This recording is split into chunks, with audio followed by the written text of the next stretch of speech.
Indonesia itu luas. Tapi kenapa di peta dunia kelihatannya kecil banget? Kalau kamu pernah lihat peta dunia di sekolah, pasti sadar satu hal. Eropa kelihatan gede, Amerika kelihatan dominan, Afrika biasa saja. Lalu Indonesia kecil, terpecah, seolah nggak penting.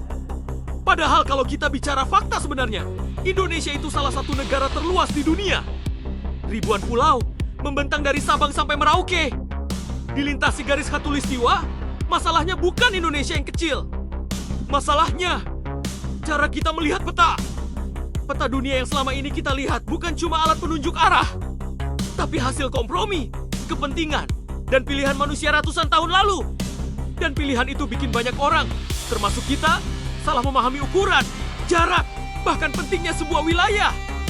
Di video ini, kita akan lihat bagaimana peta bisa menipu persepsi. Kenapa Indonesia terlihat menyusut, dan apa dampaknya terhadap cara dunia memandang kita. Karena kadang, yang perlu diperbaiki bukan wilayahnya, tapi sudut pandangnya. Pernah nggak sih kamu mikir, kenapa peta dunia kelihatannya aneh, tapi kita nerima aja? Kita diajarin peta sejak kecil. Digantung di dinding kelas, dicetak di buku pelajaran, dipakai di TV, berita, sampai aplikasi. Karena terlalu sering lihat, kita nganggap peta itu netral. Padahal, peta tidak pernah benar-benar netral. Masalah pertama, peta itu datar, bumi itu bulat. Dan saat sesuatu yang bulat dipaksa jadi datar, pasti ada yang dikorbankan. Bayangin kamu kupas kulit jeruk lalu kamu bentangkan di meja. Gak mungkin bentuknya rapi tanpa robek. Nah, peta dunia juga begitu. Untuk merapikan bumi, manusia bikin yang namanya proyeksi peta. Dan disinilah masalah dimulai. Proyeksi paling populer di dunia adalah Crater.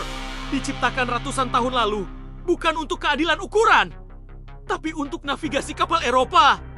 Hasilnya, wilayah dekat kutub jadi terlihat jauh lebih besar. Eropa tampak dominan, Amerika terlihat perkasa. Sementara wilayah di sekitar Khatulistiwa, Afrika, Asia Tenggara, termasuk Indonesia, terlihat mengecil. Padahal di dunia nyata, Afrika bisa memuat Amerika Serikat, China, India, dan sebagian. Eropa sekaligus, dan Indonesia jauh lebih luas dari yang kita bayangkan. Tapi karena peta itu diulang terus, persepsi kita ikut terbentuk. Tanpa sadar, kita menilai dunia dari gambar yang sudah dipelintir. Jadi sebelum kita bertanya kenapa Indonesia terlihat kecil, pertanyaan yang lebih penting adalah, apa sebenarnya yang salah dengan peta yang kita pakai? Sekarang kita masuk ke inti masalahnya, proyeksi Mercator. Ini bukan sekadar istilah teknis. Ini adalah peta yang paling banyak dipakai di dunia. Dan juga yang paling banyak menipu mata kita. Proyeksi Mercator dibuat tahun 1569 oleh seorang kartografer bernama Gerardus Mercator. Tujuannya satu, membantu pelaut Eropa bernavigasi di lautan. Di peta ini, garis arah kapal dibuat lurus. Kompas jadi mudah dipakai. Dan untuk pelayaran, Mercator itu jenius. Masalahnya muncul ketika peta ini dipakai bukan lagi untuk kapal, tapi untuk menggambarkan dunia. Di proyeksi Mercator, semakin jauh wilayah dari garis khatulistiwa, ukurannya makin diperbesar. Akibatnya, Greenland terlihat hampir sebesar Afrika. Padahal di dunia nyata, Afrika 14 kali lebih besar. Eropa tampak seolah pusat dunia. Kanada dan Rusia terlihat raksasa. Sementara negara tropis, Afrika, Asia Tenggara, Amerika Selatan diperkecil secara visual. Termasuk Indonesia. Indonesia di peta Mercator terlihat seperti kepingan kecil yang tercecer. Padahal bentangan Indonesia hampir setara dengan jarak dari London ke Teheran. Yang bikin ini berbahaya bukan sekadar soal ukuran, tapi soal persepsi. Selama ratusan tahun, peta ini dipakai di sekolah, di kantor pemerintahan, di buku pelajaran. Tanpa sadar, dunia dibagi jadi besar dan kecil berdasarkan peta yang memang sengaja membesarkan sebagian wilayah. Dan ironisnya, peta yang dibuat untuk kepentingan Eropa dipakai seluruh dunia untuk memahami dirinya sendiri. Pertanyaannya sekarang, kalau Mercator itu bermasalah, kenapa peta ini tetap dipakai sampai hari ini? Selama ini, Indonesia sering terlihat kecil di peta dunia. Pulau-pulaunya terpencar, negaranya memanjang.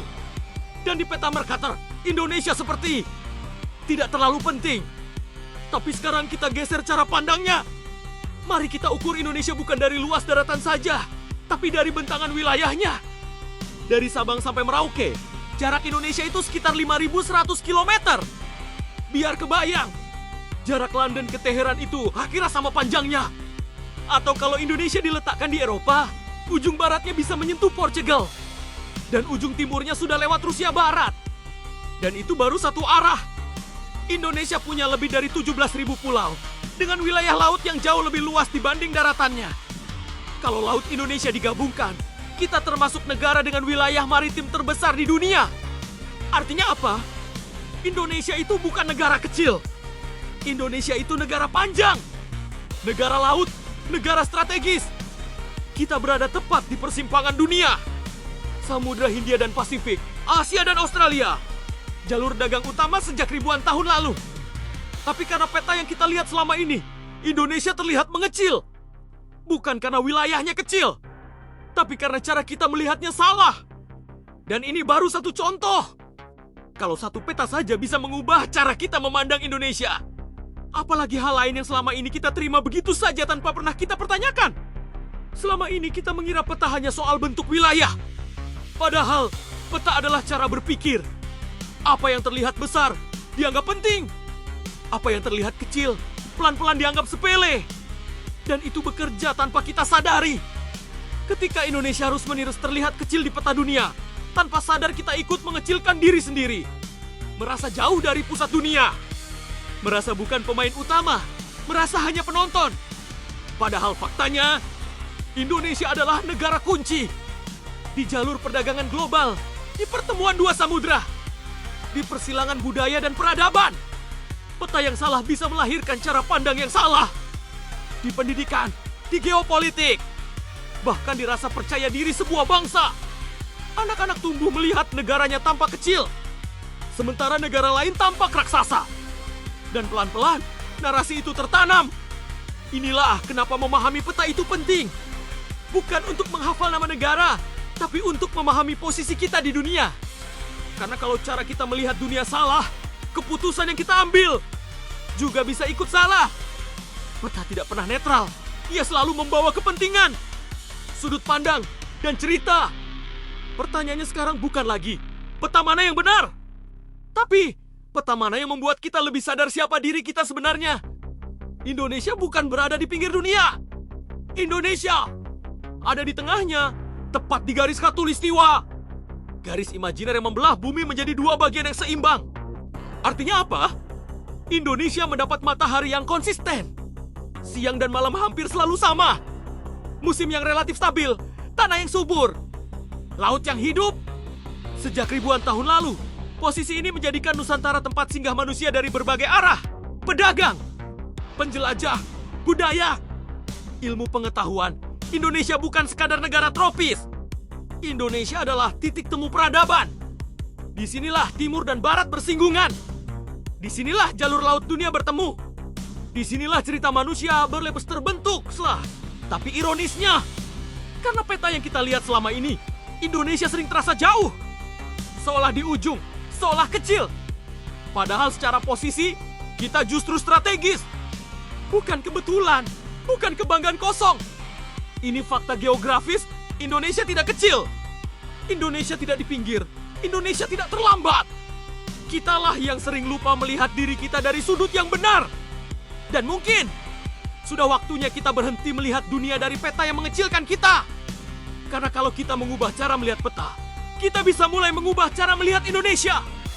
Jadi, selama ini bukan dunia yang mengecilkan Indonesia.